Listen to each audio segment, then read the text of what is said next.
नकाब ड्रामे की अगली किस्त में आप देखेंगे कि तैमूर को ईमान के कमरे में देखने के बाद से ज़ारा परेशान है कि वो किससे बात करे, किससे कहे कि ईमान इस घर में नकब लगा रही है, मेरे शोहर तैमूर को मुट्ठी में करने की कोशिश कर रही है। ऊपर से तैमूर ने तलाक की धमकी भी दे दी। वॉशरूम में मौजूद घड़ी और आईने में पर मौजूद नमी तो कुछ और ही कह रहे थे कि ये वॉशरूम इस्तेमाल किया गया था, लेकिन तैमूर ने झूठ क्यों बोला। ज़ारा इसी बात से परेशान है कि इस घर में इतने वॉशरूम थे, इतना बड़ा घर है, इसे ईमान का कमरा ही मिला था वॉशरूम यूज़ करने के लिए।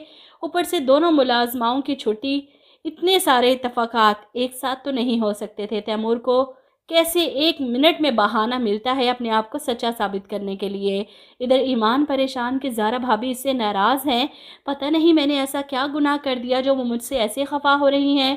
वो बात करने की कोशिश करती है। ऊपर से ज़ारा को ये पता चल जाता है ड्राइवर से कि तैमूर भाई ने ये नई गाड़ी ईमान बीबी के लिए ली है।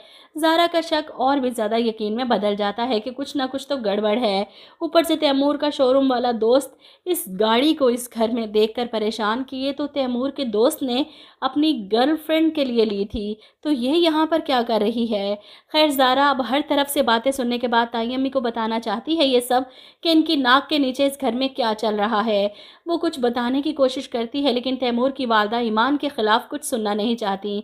क्या हो गया है? अगर तैमूर ने एक एक्स्ट्रा गाड़ी ले ली ईमान के लिए, पहले बिलाल इसे छोड़ने जाता था, अब मुश्किल हो रही थी, इसमें कौन सी बड़ी बात है कि तुम इस बात को इतना हवा बना रही हो।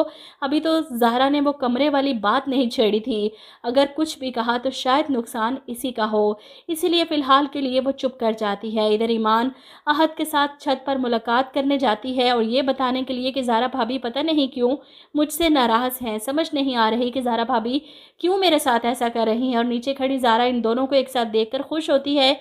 अच्छा हुआ ईमान और आहत के बीच दोस्ती हो गई, वरना तो ये मेरे मियाँ के पीछे पड़ गई थी। इन दोनों को एक साथ देखकर इसके शैतानी दिमाग में एक आइडिया आता है। वो अपने कमरे में जाती है जहाँ तैमूर को इसकी माँ बता चुकी थी कि ज़ारा को एतराज़ है कि तुमने ईमान के लिए एक गाड़ी ख़रीदी है। यहाँ पर तैमूर अपना आप क्लियर करने के लिए ज़ारा की खुशामदीद करता है, इसका हाथ पकड़ कर कहता है मैं सिर्फ़ तुम्हारा हूँ, इस बात का यकीन कर लो कि सबको छोड़कर मैंने तुम्हें अपनाया है, किसी और की तरफ देख भी नहीं सकता। दोबारा कभी मुझ पर शक मत करना, ख़ास तौर पर ईमान को लेकर तो बिल्कुल भी नहीं। अब ज़ारा जिसके दिल में तो शक बैठ चुका है, लेकिन तैमूर के इस अंदाज़ को देखकर वो कुछ नहीं कह पाई। इधर आहत ईमान को लेकर बैठ जाता है फिर से प्यार मोहब्बत की बातें करने। मुझे तो हैरत हो रही है कि घर में मौत हुई है और वो भी बाप की, और यहाँ ईमान का किरदार बजाय आहत से हमदर्दी करने के, इसे दिलासा देने के, इसे समझाने की, इसके दर्द को बांटने के, उल्टा प्यार मोहब्बत की बातें करने लगी है कि किसी ने मुझसे कहा था कि मैं तुम्हारे बगैर जी नहीं सकता, मर जाऊंगा, कुछ इस तरह का। जिस पर आहत इसका हाथ पकड़कर कहता है मैं वाकई तुम्हारे बगैर जी नहीं सकता, लेकिन हाँ तुम्हारे बगैर मर भी नहीं सकता। खैर मुझे तो लगता है कि ये भी ज़ारा की साजिश है कि वो ईमान को पैगाम देती है कि आहत ने तुम्हें बुलाया है, वो बहुत परेशान है, रो रहा है, मेरा ख्याल है कि तुम्हें जाकर इसे चुप करवाना चाहिए, इससे बात करनी चाहिए। ईमान आंखें बंद करके आहत के कमरे तक चली जाती है। ऐसे में बिलाल का फ़ोन आता है, इससे पूछता है कहाँ हो इस वक्त, टंडो आदम में या कराची में। जिस पर ईमान बताती है कराची में ही हूँ, आहत के कमरे में हूँ, ज़ारा भाभी ने कहा था ज़रूरी बात करनी है आहत ने मुझसे कोई। ये सुनकर बिलाल हैरान होता है, उसकी बात आपकी इज्जत से ज़्यादा अहम है।